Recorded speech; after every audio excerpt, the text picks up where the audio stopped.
I need everyone to stop what they are doing right now and listen to what I have to say.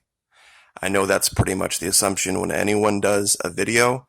I've never asked this before, but this is important. Many have come to my channel and said, "Wait a minute, McKee, I'm confused. Weren't you the guy a year ago that was trying to warn about Ebola and pretty much recommending doing everything they're telling us to do now? But now you're saying that it's a big nothing burger." Well, that's true. But I just had one of these moments where everything made sense. And I need you guys to know this. I need you to understand it. It's very important. Last year, there was an event many have forgotten about. There was a couple that vacationed to Fiji. They went from Texas to LA to Australia to Fiji.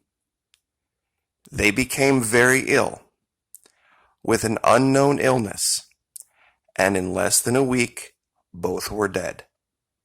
Now, during this time, there was also an outbreak of quote-unquote, giant air quotes here, Ebola in the DRC. But it wasn't an Ebola like what happened in 2014. There were some very strange characteristics of this new Ebola. It had a 21-day incubation period. It presented like the common cold or the flu. People were walking around infecting other people, not knowing they had it. Now, one of the things about Ebola is that they kept harping on this, that you had to come in direct contact with the bodily fluids of someone who was infected. That was what they were saying. Yet we saw pictures of, who remembers the magical Ebola preventing snow fence? They were keeping people 6 to 8 feet away from each other. And there were people who had been infected with, giant air quotes, Ebola, who cleared it, but then got reinfected with it, never having been seen before. This Ebola in the DRC. There are way too many things that don't make sense about what happened in Fiji. They took forever to bring those bodies back. And if I'm not mistaken, one of them was cremated against the wishes of the family back here in the United States. And they would not say what killed them. The CDC got on a plane and flew people to Fiji, our people, and they still wouldn't say what it was. It was inconclusive. The CDC in Atlanta. Could that have been this? Now, final smoking gun.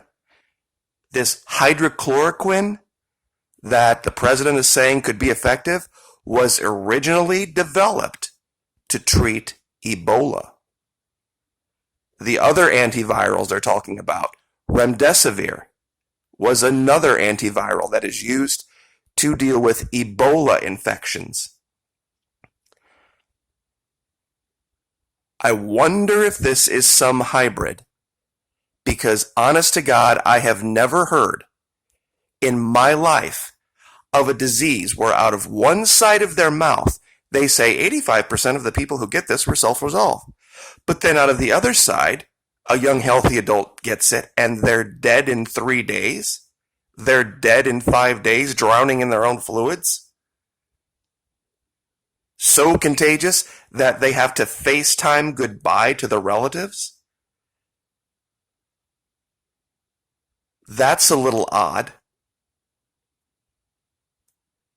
And you can trace Chinese strip mines in the DRC. This was one thing we did, is that we traced what was going on in the Congo and their connection with China and how that could have been the connection to Fiji. But while we were just looking for connections to Ebola, this was going on. And nobody was saying a word about it. Now remember, what animal was it that they said was the big cause in those meat markets? The pangolin. Guess where the pangolin is hunted? Africa.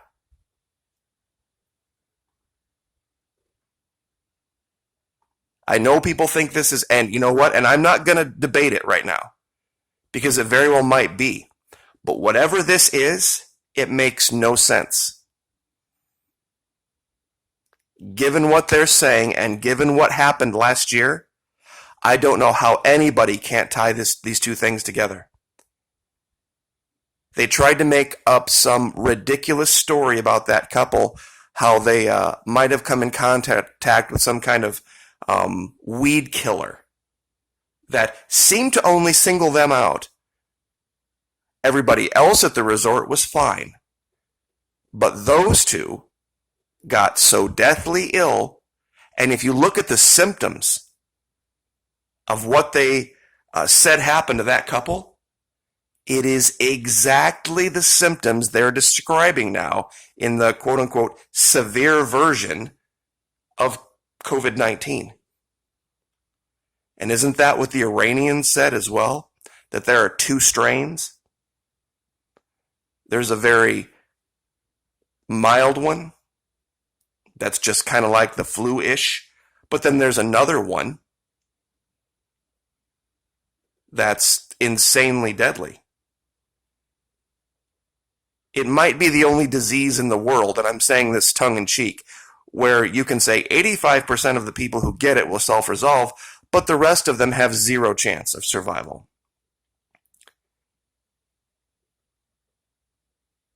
And I was just watching a little snippet, and I know it was CNN, but it was very instructive because it showed this young woman who had contracted it, and she was describing being doubled over in pain before she went to the hospital, and she cleared the virus. She was very ill, but when they described what this young couple in Fiji went through, it sounded exactly like the same thing.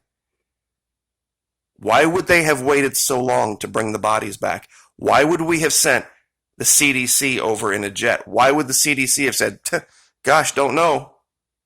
The CDC refused to make any statement about what killed that couple.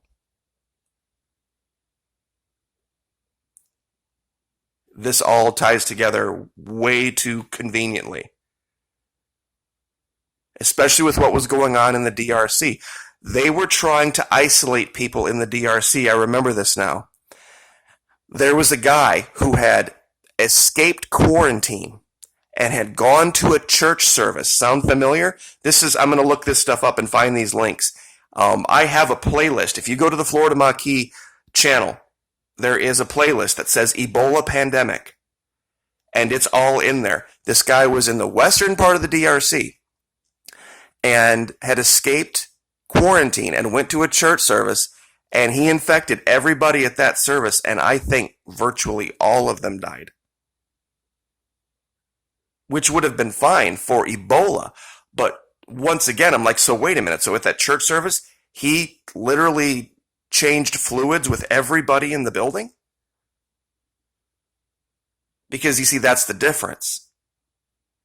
There were people, and that's what the allegation I was making was, is that Ebola had gone airborne. And people were saying I was nuts, I was crazy. And on its face, it sounded crazy. But it only made sense if there was something else in play. And that would be this. And that would explain Fiji. And that would explain the secrecy. And that would explain the lies.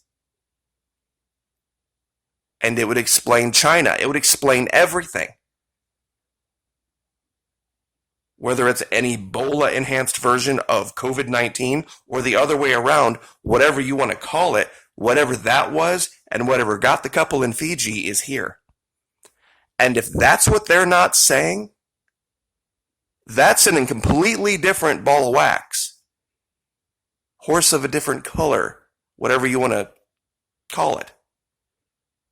If what was in the DRC last year and what got the couple in Fiji is here, it's anything but a nothing burger, guys. Anything but. Because that was kicking people over at an incredibly fast rate. They had 3,200 cases and 2,800 deaths. That's how bad that thing was. Now, it wasn't a huge group of people like we're seeing now, but if that's what they know, then that's actually the bigger story. That this was something that they were aware of all the way last spring when that couple left Texas, flew through LA, then flew to Australia, and then to Fiji. That's a big deal. I'm going to look more into this, pull up some of those old videos, and get that information back front and center. But just had to put this out there, guys. Like, share, subscribe.